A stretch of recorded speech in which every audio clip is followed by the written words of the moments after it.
Who doesn't enjoy a chilling Karen tale? Today I've scoured the depths of the internet to unearth the most spine-tingling horror stories featuring our infamous Karens. I've compiled them all into this ultimate Karen horror stories from the depths of the internet iceberg. Let's get into this. I work part-time at a grocery store while juggling college, and let me tell you, I've endured my fair share of bizarre customers. Most of the time it's just your average grumpy shopper, but one incident stands out as a true horror story that still sends chills down my spine. It was a dreary Saturday afternoon, the kind where the clouds hang low, and a feeling of unease seems to seep into the air. The store was packed with frantic shoppers, all hustling to grab what they needed before the impending storm hit. I was restocking the cereal aisle when I first laid eyes on her.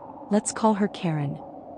She stormed down the aisle like a force of nature, her shopping cart overflowing with items, the wheels squeaking ominously as if they were trying to escape her wrath. Her eyes darted around, scanning the people around her with a predatory glare, as if she were on the hunt for something or someone. The atmosphere grew tense, and I could feel a prickle of fear creeping up my spine. As I continued to work, I overheard her on the phone, her voice rising above the din of the store. "You won't believe this. They're robbing us blind with these prices. Get me the manager now." The anger in her voice was palpable, and I could sense that this was going to escalate into something truly terrifying. Sure enough, she stormed up to the customer service desk, her presence demanding attention.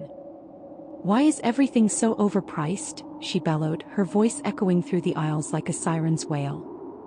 The manager, a usually calm and collected guy, tried to reason with her, explaining that the prices had increased due to supply chain issues. But Karen wasn't interested in facts. She was on a rampage. "Loyal customer for years. I deserve a discount," she screamed, her face turning a shade of crimson that would have sent even the bravest shoppers retreating. Other customers began to stare, their eyes wide with discomfort, some even pulling out their phones to capture the scene as if they were documenting a horror movie. Then came the moment that truly chilled me to the bone. Karen pulled out her phone and demanded that everyone around her tag her in the social media posts she was about to make.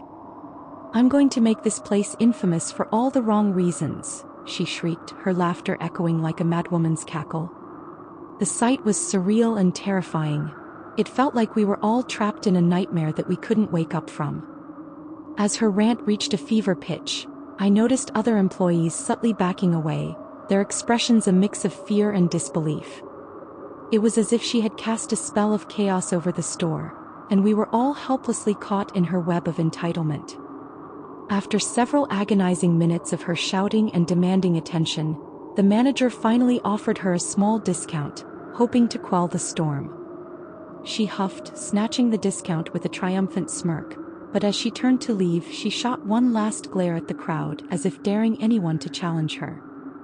"You'll regret this," she hissed under her breath, storming out of the store like a dark cloud rolling away, leaving behind an eerie silence. A few minutes later, a regular customer approached me, still wide-eyed from the encounter. "You handled that like a champ. I've never seen anyone turn down a Karen so gracefully," she said, but her voice trembled, and I could tell she was just as shaken as I was. Now, I always keep my phone handy, half expecting another horror show to unfold in the aisles. I've come to realize that grocery shopping isn't just about picking up essentials. It can be a stage for the bizarre and unexpected. So, I have a story that's equal parts infuriating and absurd, and I'm still shaking my head about it. It all started on a sunny Saturday afternoon, perfect for taking my dog Max out for a stroll. Max is a lovable golden retriever, sweet, friendly, and adored by everyone in the neighborhood. Little did I know that this particular outing would turn into an unbelievable ordeal involving a full-blown Karen. I was walking Max in our local park, soaking up the sun and enjoying the fresh air. Max was happily sniffing around, wagging his tail at anyone who came near.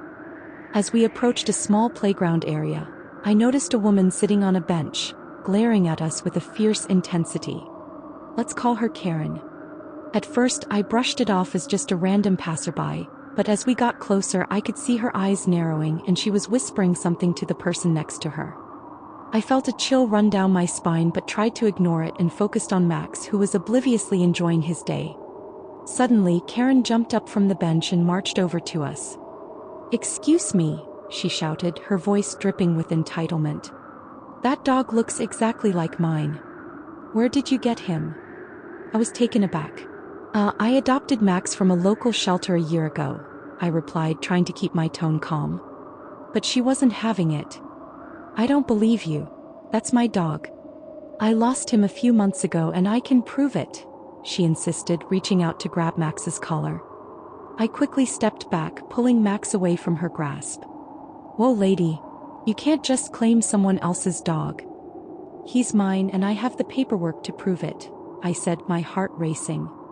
Karen's face turned a shade of crimson as she realized I wasn't backing down.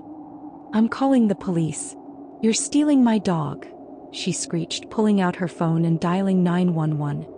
My blood ran cold. I couldn't believe this was happening. While she was on the phone, I tried to keep Max calm. He had no idea what was going on, and I didn't want him to feel any stress from this bizarre situation. I quickly pulled out my own phone to document everything. I took a picture of Karen, her demeanor wild and frantic, and made sure to capture her yelling into the phone. Within minutes, the police arrived. I felt a surge of panic mixed with disbelief as I tried to explain the situation to the officers. "This woman is claiming my dog is hers, but I have all the adoption papers and vet records right here," I said, gesturing to my bag. Karen, meanwhile, was frantically telling her side of the story, claiming that she had lost her dog a few months ago and that I had stolen him. She even pulled out an old photo of a dog that looked vaguely similar to Max, but I could tell it was an attempt to manipulate the situation. The officers listened to both sides and I could see their expressions shifting from neutrality to confusion. They asked me for the adoption paperwork, which I quickly provided. "Look, here's my name and Max's records. I adopted him from the shelter. You can even call them to verify." One of the officers took the time to look over the documents, while the other continued to listen to Karen's increasingly desperate claims. I could feel my heart pounding in my chest and I was on the verge of losing my cool. "Ma'am, I understand you're upset, but this is my dog," I said, trying to keep my voice steady. Karen was relentless. "That's not enough proof. I want you to give him back to me right now." "You're just some thief," she yelled, and I could see the other park-goers starting to gather around, intrigued by the commotion. After a few tense minutes, the officer who had been looking over my documents turned to me and said, "Everything seems to check out on your end. But we still need to verify with the shelter just to be safe." At this point, Karen's face twisted into a mask of fury. "You can't just take her word over mine. I'm not going to let you walk away with my dog," she screamed, pointing an accusatory finger at me. I could feel the eyes of everyone around us on me, and I was trying my hardest to remain composed. "You're the one making baseless claims. This is ridiculous," I shot back. The officer called the shelter while the other officer kept Karen at bay. The tension was palpable as I anxiously waited for the officer to get through. Karen was pacing back and forth, her anger boiling over as she continued to yell about how unfair it was that a nobody like me could just take her dog. I was getting more and more frustrated, and Max, sensing the tension, began to whine softly at my side. After what felt like an eternity, the officer finally hung up the phone and turned to us. "The shelter confirmed your story. You adopted Max and he's registered under your name." "Karen, I'm sorry, but there's nothing we can do here," he said firmly. I could hardly believe it. I felt a wave of relief wash over me, but Karen wasn't ready to let it go. "This isn't over," she shrieked, her face contorted in rage. "I'll get my lawyer involved. You'll be hearing from me." The officer calmly advised her that making false claims could have consequences, but her fury only escalated. "I'll have my day in court. You can't just take my dog," she continued, her voice rising to a fever pitch. It was surreal. I was standing there, clutching Max's leash, while this woman was threatening legal action over what was, by all accounts, her wild misunderstanding. Finally, after a few more futile attempts to argue, Karen stormed off, hurling one last insult my way. As soon as she was out of sight, I let out a breath I didn't realize I'd been holding. The officers chuckled at the absurdity of it all, and one of them even patted Max on the head saying, "Looks like you've got yourself quite the adventure buddy." I couldn't help but laugh. A mix of relief and disbelief washing over me. Once things settled down, I thanked the officers for their help and made my way home with Max, who seemed blissfully unaware of the chaos that had just unfolded. The sun was still shining and I couldn't help but appreciate the beautiful day, even after everything that had happened. But the experience left me shaken.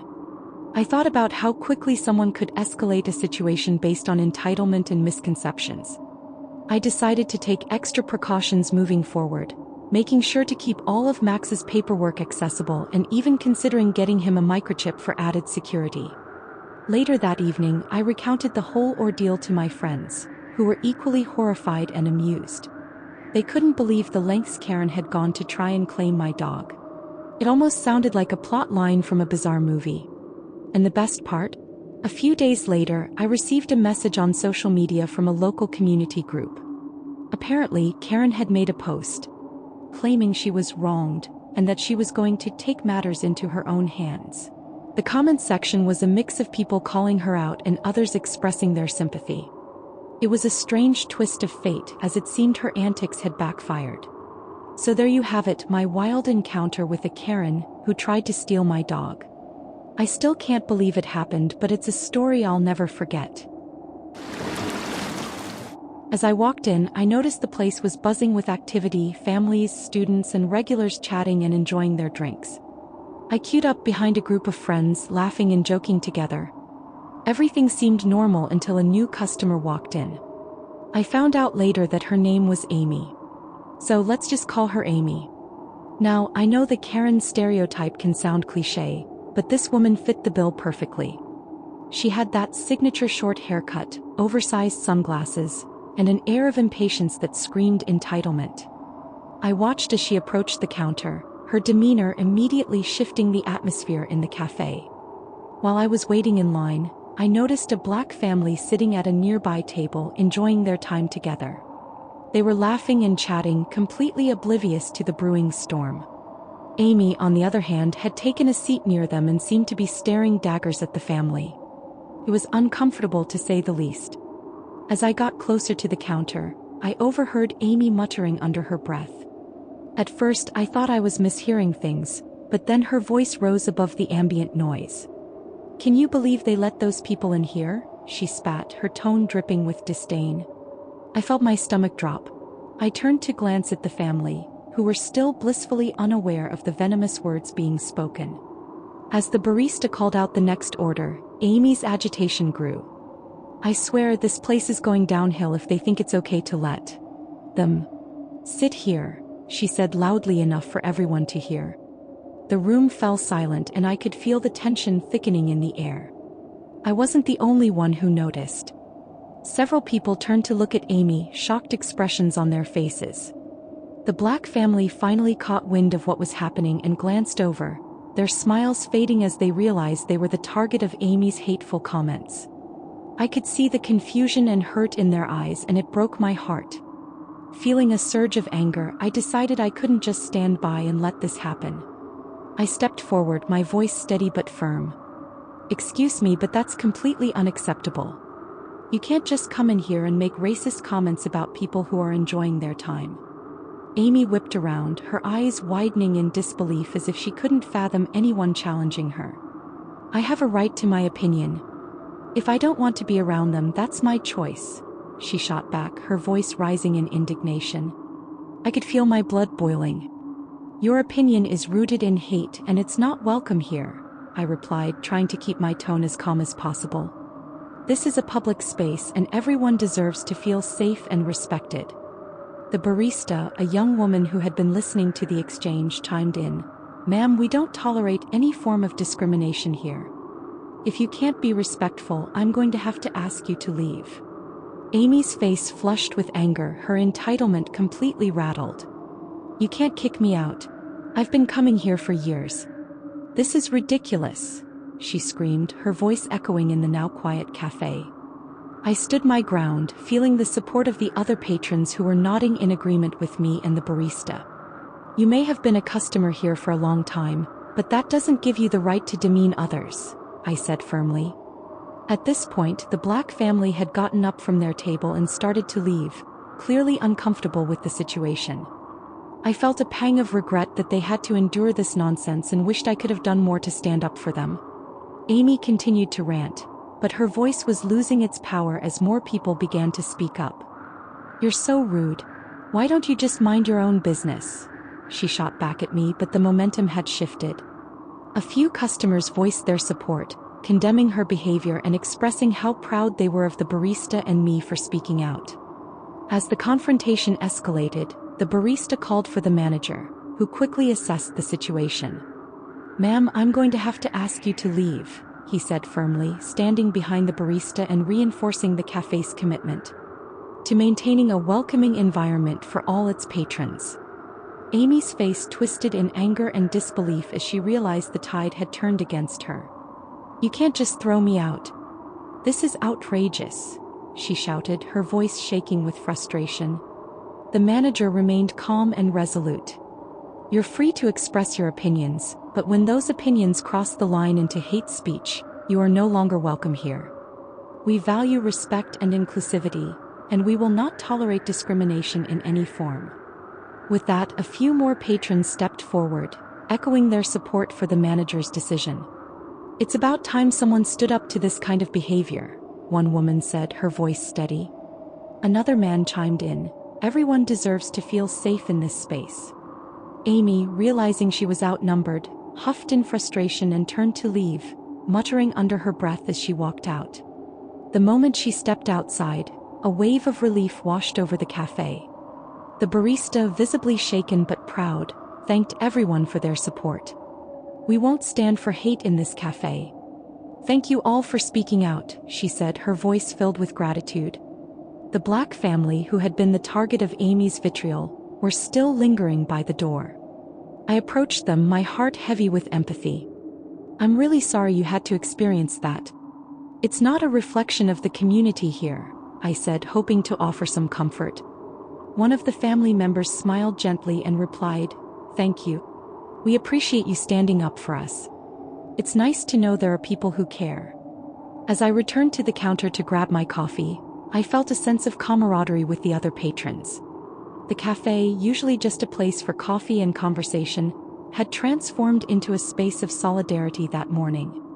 When I finally sat down with my drink, I couldn't help but feel a renewed sense of hope.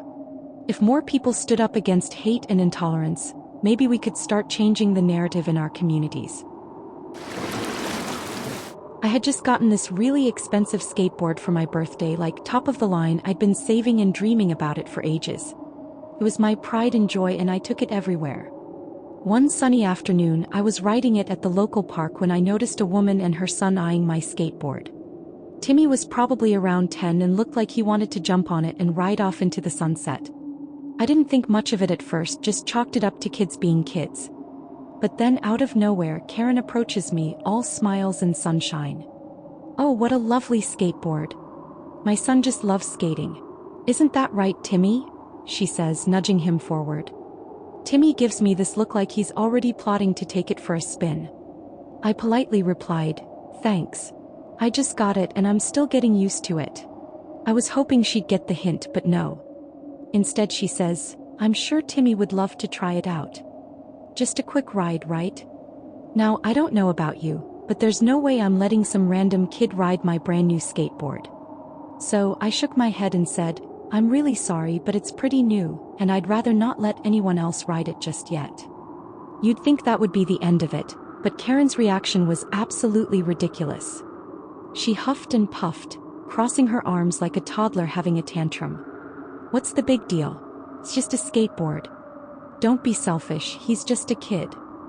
At this point, I'm staring at her in disbelief, thinking, who does she think she is? I tried to stay calm and repeated, "I really can't, sorry." That's when things took a turn for the worse. Out of nowhere, she lunged for my skateboard. I barely managed to pull it away from her grasp, but she was relentless. "You're being unreasonable," she screamed, trying to yank it away.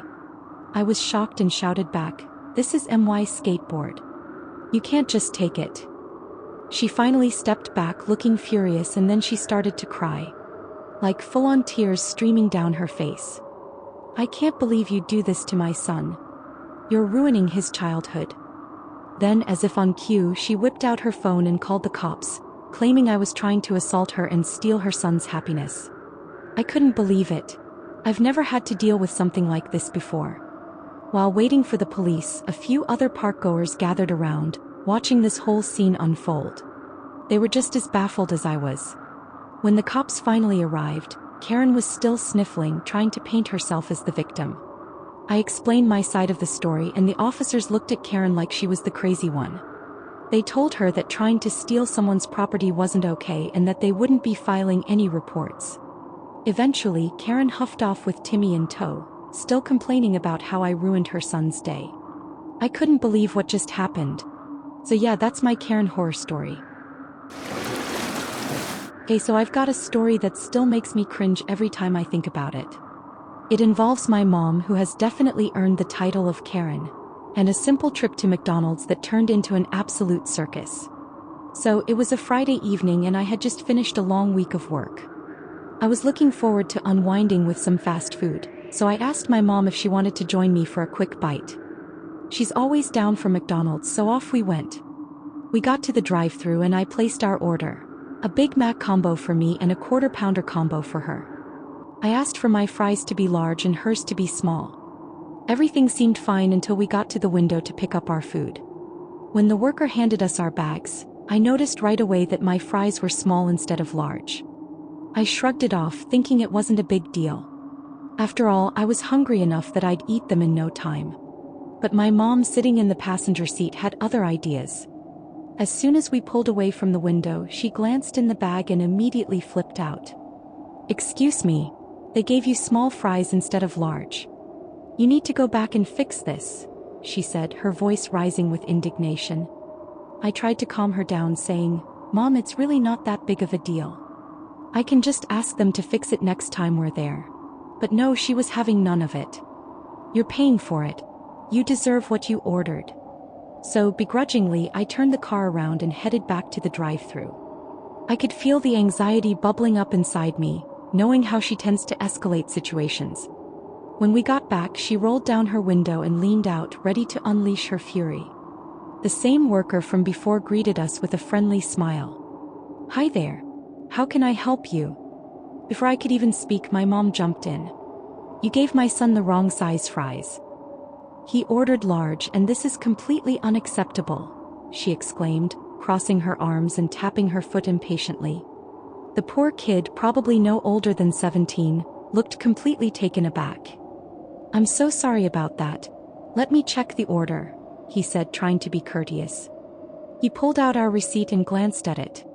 "Oh, it looks like it was entered as a small. I can definitely change that for you." But my mom wasn't satisfied.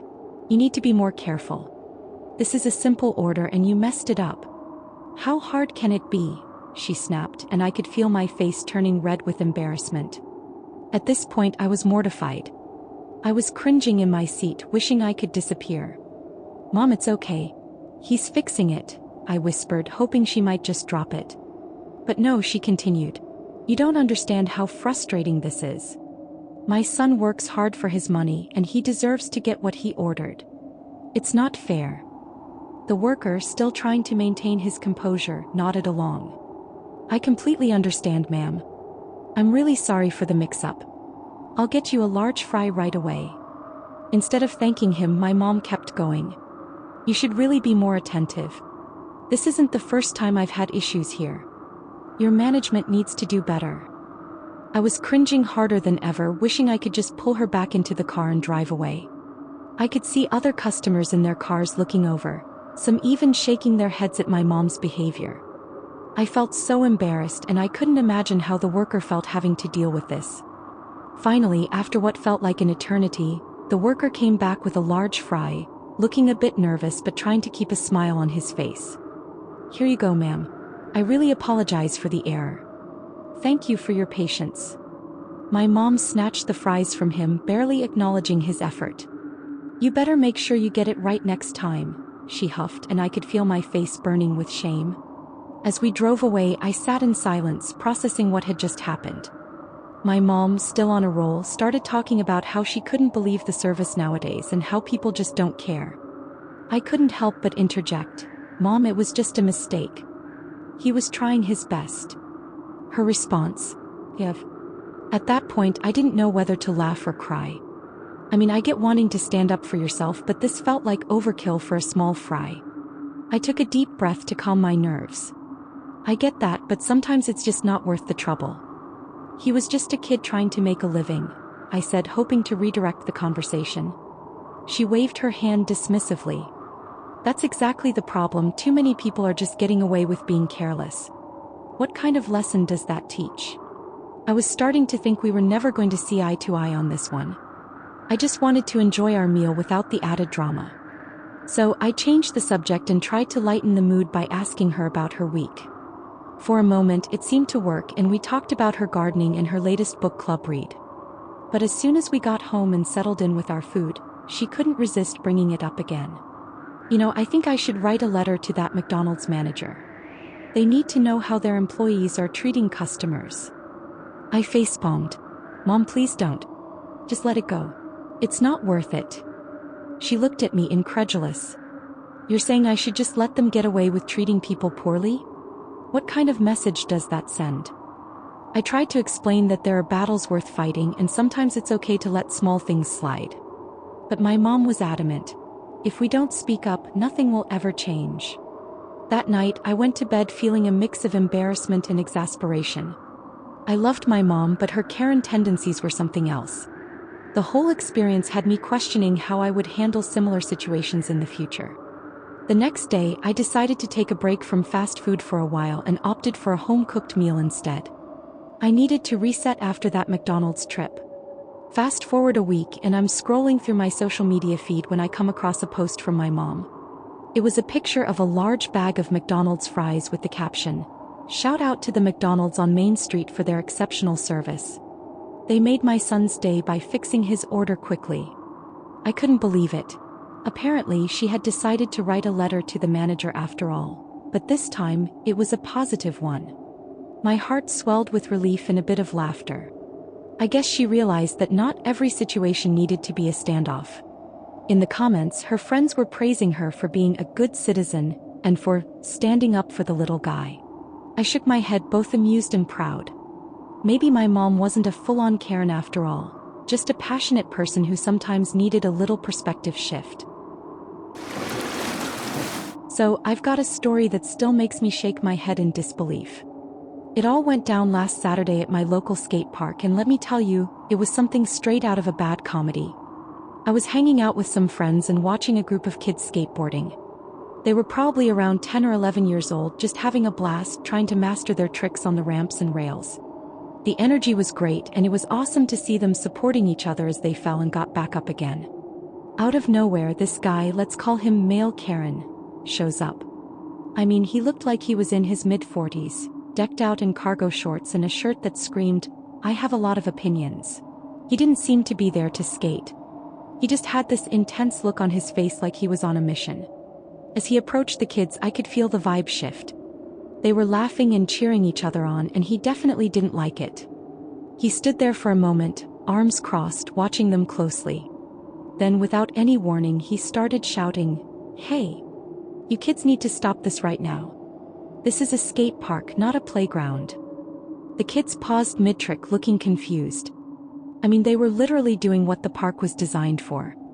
One of the kids, a little guy with a bright red helmet, nervously asked, "But we're just skating.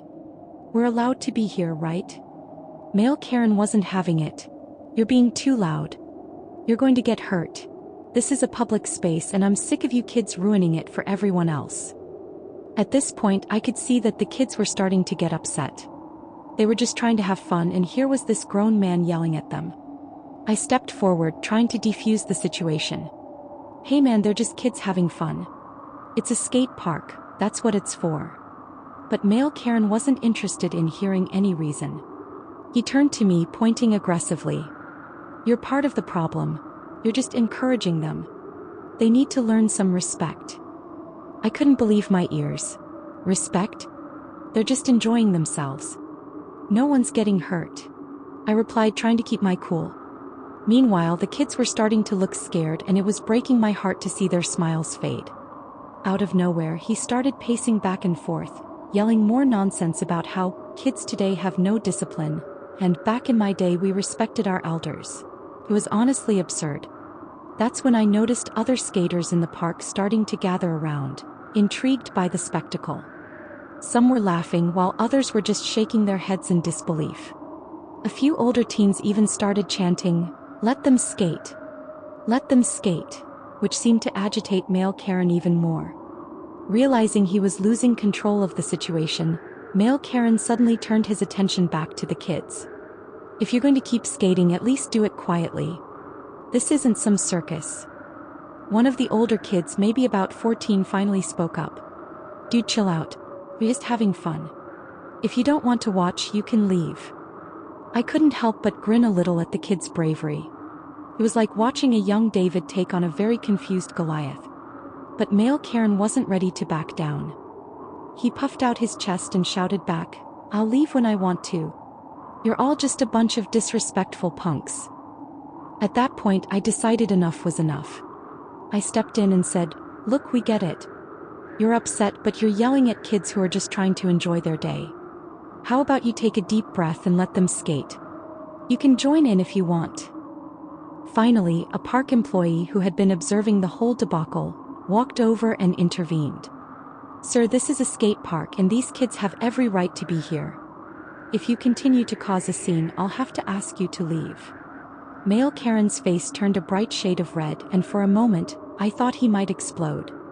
But instead he just huffed and puffed, muttering under his breath as he stomped away, leaving the kids and us in peace. The kids cheered and high-fived each other, and I felt a wave of relief wash.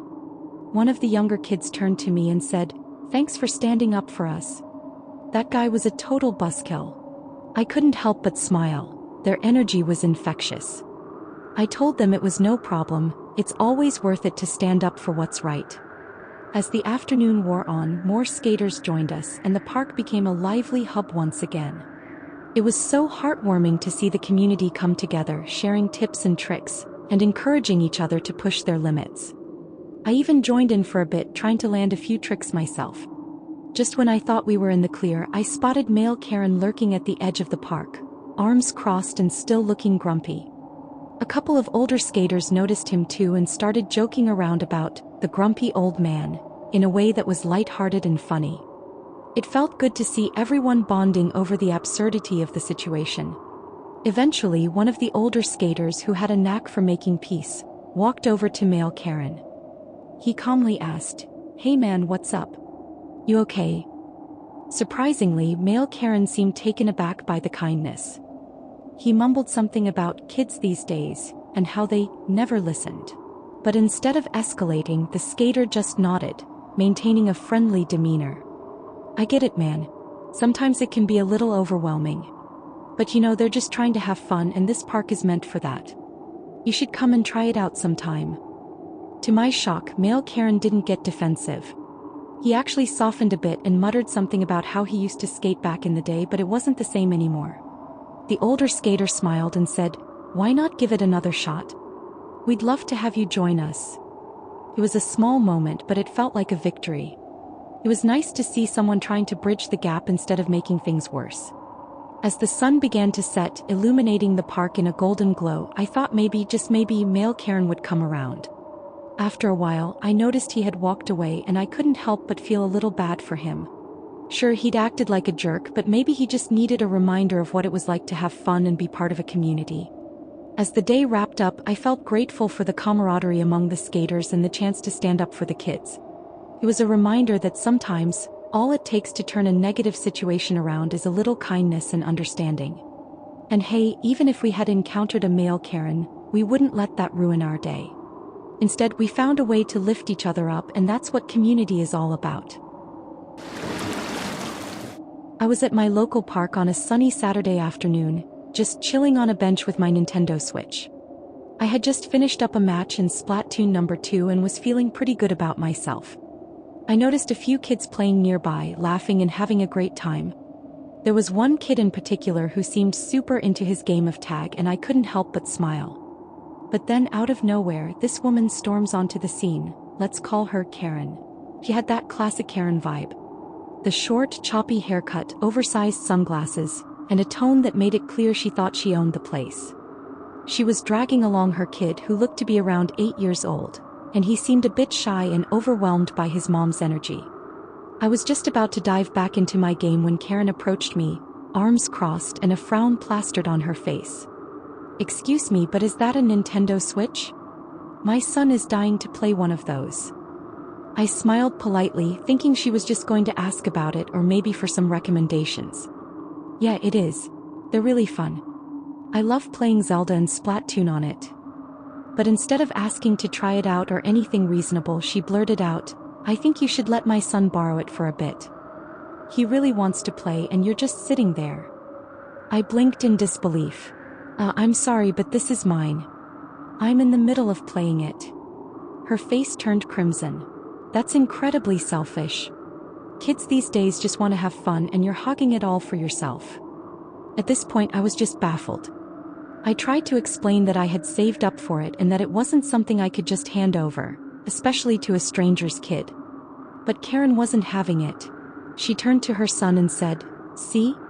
This is what's wrong with adults. They don't understand how to share." Her son looked at me, clearly uncomfortable, and I felt a pang of sympathy for him. He was just caught in the crossfire of his mom's entitlement. "I'm sorry," he mumbled, looking down at the ground. Karen then proceeded to reach for my Switch, trying to snatch it right out of my hands. I instinctively clutched it tighter and pulled back. "Whoa, hold on. You can't just take it." She huffed and puffed, saying, "I'm going to take this for him. You can get another one later." I was in shock. Who did she think she was? I stood up, holding my Switch protectively. "No, you're not. That's theft. You can't just decide that you're entitled to someone else's property because your kid wants it." By this point, a couple of other people in the park were starting to notice the commotion. I could see a few parents glancing over, clearly intrigued by the scene unfolding. Karen, seeing that she was losing the battle, resorted to shouting, "This is why kids are so spoiled. They think they can just keep everything to themselves." I was at my breaking point. I'm not the one acting spoiled here. Your son can play with his own toys. Just because you want to teach him to be entitled doesn't mean I have to give up my stuff.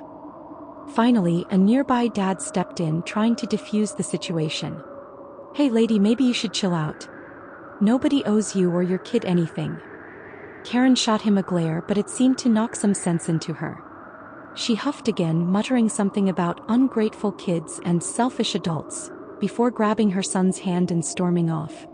As they walked away, I could see the kid looking back at me, seemingly grateful that I hadn't let his mom take my Switch. I sighed, a mix of relief and disbelief washing over me. After that wild encounter, I decided it was probably best to pack up and head home. I walked away from the park, still shaking my head. How do some people think they can just take what doesn't belong to them? So, my friends and I are part of a local group that organizes beach cleanups every month. We love the ocean and want to do our part to keep it clean, plus it's a great way to spend time together outdoors. There's something incredibly satisfying about looking out at a pristine stretch of sand after a morning of hard work, knowing that we've made a difference. Last weekend, we decided to hit up one of our favorite beaches early in the morning before the crowds rolled in. We figured it would be quiet, perfect for getting a head start on our cleanup. Armed with our reusable bags, gloves, and a few grabbers to make it easier to pick up trash, we were all set for a productive day. Everything was going smoothly. The sun was shining bright, the waves were crashing gently against the shore, and we were happily chatting while picking up litter. We made a game out of it, seeing who could collect the most trash in a certain amount of time. The camaraderie was palpable, and we were being as respectful as possible. No loud music, no shouting, just a tight-knit group of friends working together for a good cause. It felt like we were part of something bigger, contributing to the health of our local environment. Then out of the blue, this woman storms up to us, hands on her hips and a scowl on her face. Let's call her Karen. She had this air of entitlement about her that instantly set off warning bells. With a voice sharper than the sound of breaking waves, she starts off with a classic, "Excuse me, but can you keep it down? Some of us are trying to enjoy the peace and quiet." I was taken aback.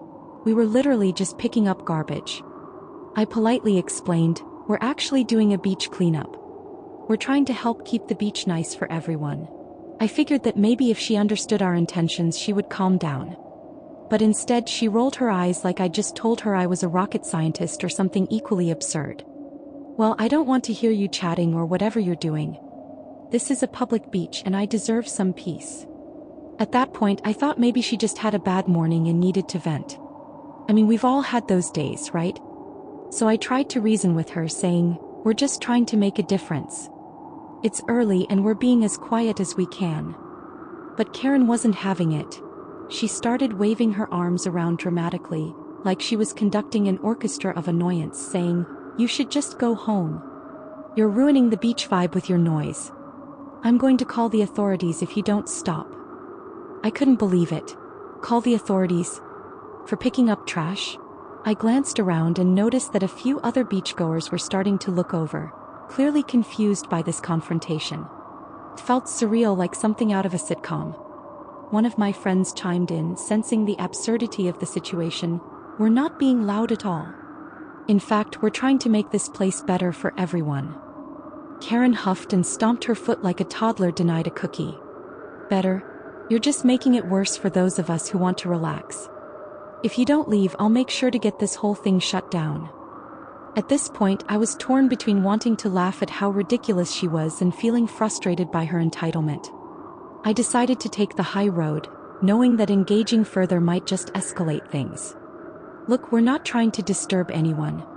If you'd like, you can join us and help out instead." You'd think I offered her a plate of kale salad or something equally unappealing. She looked appalled, her face contorting in disbelief. "Why would I pick up trash? I just want to enjoy my day." Realizing that logic was lost on her, I turned to my friends and said, "Let's just keep going. We're not causing any harm." As we continued our cleanup, Karen stood there, glaring at us the whole time, her presence a dark cloud over our sunny day. A couple of other beachgoers started to join in on our side, one even thanking us for what we were doing. It felt good to have some support, a reminder that not everyone shared Karen's mindset. But Karen was not having it.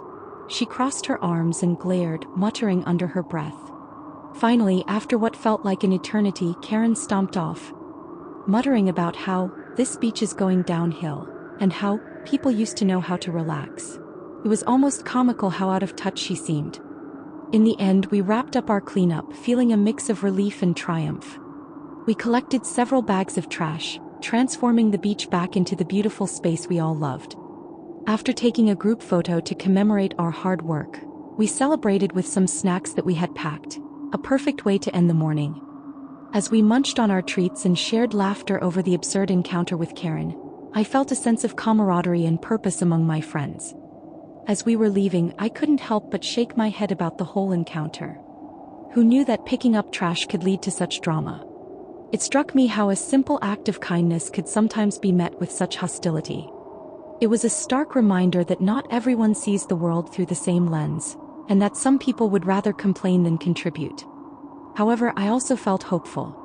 Despite Karen's negativity, we had several positive interactions with other beachgoers who appreciated our efforts. As we made our way back to the car, one of my friends remarked, "You know, Karen might have been upset, but at least we know we're doing something good. We're making a difference, one cleanup at a time." I nodded in agreement. Exactly. If we keep at it, we can inspire more people to care about our beaches and the environment. That thought lingered with me as we drove home, the waves crashing in the distance and the sun shining brightly overhead.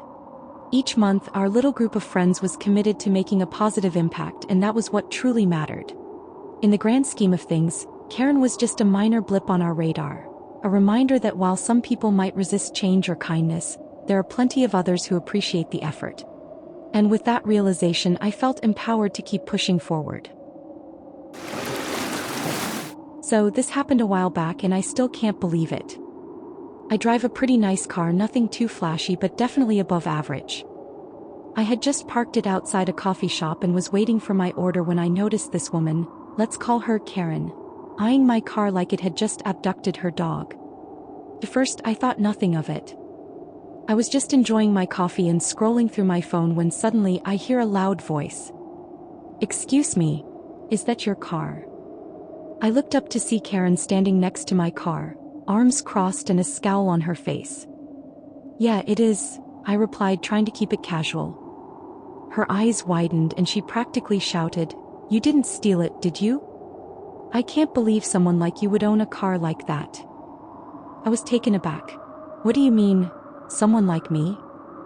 I worked hard for this car." She scoffed, "Oh please, it's nice but it's not that nice. I bet you're just a thief trying to show off. I'm calling the cops." At this point I was just trying to remain calm and composed. "You really don't need to do that. I can show you the registration if you want." But she wasn't having any of it. She pulled out her phone and started dialing. I was half laughing and half annoyed. "Go ahead, call them. You'll see I'm not lying." So she continues to rant about how people like me shouldn't have nice things, and I'm just standing there waiting for the police to arrive. When they finally do, I show them my registration and insurance, and they laugh at the absurdity of the situation. They even told Karen to calm down and that I was completely in the clear. Karen was bright red with embarrassment. I thought that would be the end of it, but oh boy was I wrong. After a while, I left the coffee shop and went about my day. A few days later, I received a friend request on Facebook from a name I didn't recognize. When I clicked on her profile, I was shocked to see that it was Karen.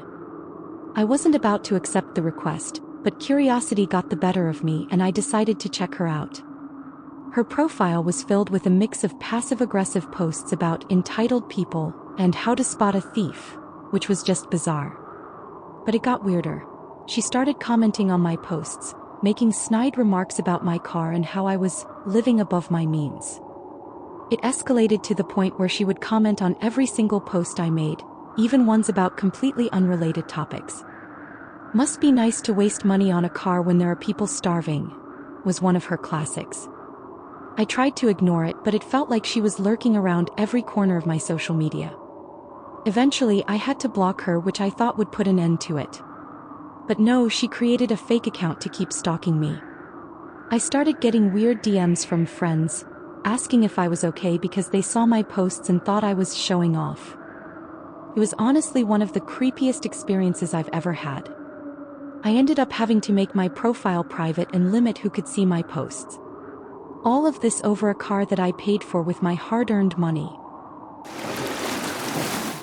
I have a wild story that happened a couple of weeks ago and I just have to share it. My partner and I decided to treat ourselves to some ice cream on a sunny Saturday afternoon. We went to this adorable little shop in town, known for their creative flavors and vibrant atmosphere.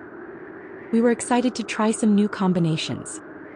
As we were standing in line, laughing and playfully debating what to order, I noticed a woman behind us giving us the side eye. At first, I thought nothing of it and continued chatting with my partner. We finally placed our order, and as we turned to find a place to sit, that same woman, let's call her Karen, suddenly stepped in front of us. "Excuse me," she said, practically glaring. "Do you two really think this is appropriate behavior in public?" I was taken aback. "What do you mean?" I asked, genuinely confused. She scoffed and pointed at us. "You know exactly what I mean. This is a family-friendly place. You're going to make the children uncomfortable." My partner and I exchanged puzzled glances. We were just holding hands and enjoying our ice cream. I tried to be calm. "We're just enjoying some ice cream in each other's company. We're not doing anything inappropriate." But Karen wasn't having any of it. She raised her voice, attracting the attention of other customers. "It's disgusting. You should keep this stuff private. We don't need to see this kind of behavior in our community." At that point, I could feel my blood boiling. My partner squeezed my hand, trying to keep me calm.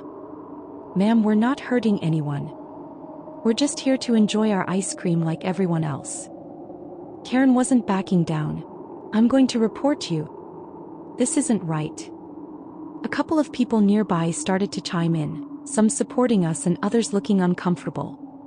One mom even told Karen to chill out and that we were just enjoying a day out. But she didn't want to hear it. Instead, she pulled out her phone and started recording us, claiming she was going to show it to the management. The ice cream shop staff, who had been watching from behind the counter, finally intervened. A manager approached and said, "Ma'am, we don't tolerate that kind of behavior here. They're just patrons enjoying their ice cream and you need to leave." Karen, realizing she was outnumbered and losing the support of other customers, huffed and stormed out, still muttering under her breath about the downfall of society, or something dramatic like that. Once she was gone, the atmosphere lightened up again. People started clapping and a few even came over to congratulate us for standing our ground. One woman came up and said, "I'm so sorry you had to deal with that. Enjoy your ice cream." We ended up finding a cozy spot outside to enjoy our treats and chat with some new friends who had witnessed the whole thing. It was a beautiful reminder that while some people still hold on to outdated views, there are plenty of others who support love and acceptance. Thank you guys so much for watching. I hoped you enjoyed listening to these ultimate Karen horror stories from the depths of the internet. Until next time, I'll see you all later.